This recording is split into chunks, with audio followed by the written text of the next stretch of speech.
तो hello guys, उम्मीद है आप लोग अच्छे होंगे। मैं भी अच्छा हूँ। मेरा नाम सैयद पीरत बुखारी है। तो आज हम इधर कसूर में आए हैं, बस्ती लालशा उसमें आए हैं हम। तो ये मेरी आंटी है और इनका नाम आंटी नबीला है। इनके वालिद बहुत हुए तो हम उधर आए हैं इनकी दावत पे, और औरतों की इधर महफिल भी है। तो आंटी नबीला से पहले मैं एक नात पढ़ूंगा।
सर से लेकर पांव तक तनवीर ही तनवीर है। गुफ्तगू सरकार की कुरान की तफसीर है। अरे सोचती तो होगी दुनिया मुस्तफ़ा को देखकर, वो मुसव्विर कैसा होगा जिसकी ये तस्वीर है। ए मेरा दिल देने लोगी तेरे नाल सोनिया, ए मेरा दिल देने लोगी तेरे नाल सोनिया, तेनू रब ने बनाया बेमिसाल सोनिया, ए मेरा दिल देने लोगी तेरे नाल सोनिया।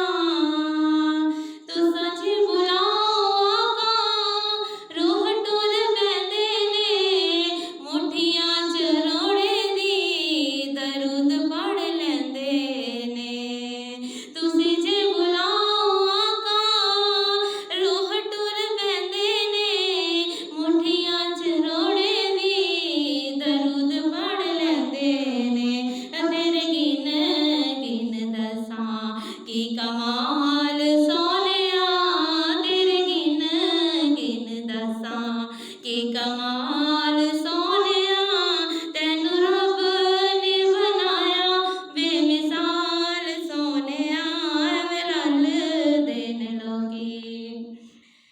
तुसी मेरे नाल होते मेरी कायनात ए, झोली विच आका तेरे दर दी खैरात ए। तुसी मेरे नाल होते मेरी कायनात ए, झोली विच आका तेरे दर दी खैरात ए। हुन समझे ना मैनू कोई गुनाहगार सोनिया, हुन समझे ना मैनू कोई गुनाहगार सोनिया, तैनू रब ने बनाया बेमिसाल सोनिया, है मेरा दिल देने लोगी। भला होवे आका तेरी रहमतां दी आखदा, इंज कोई गरीबां दा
कोई विचार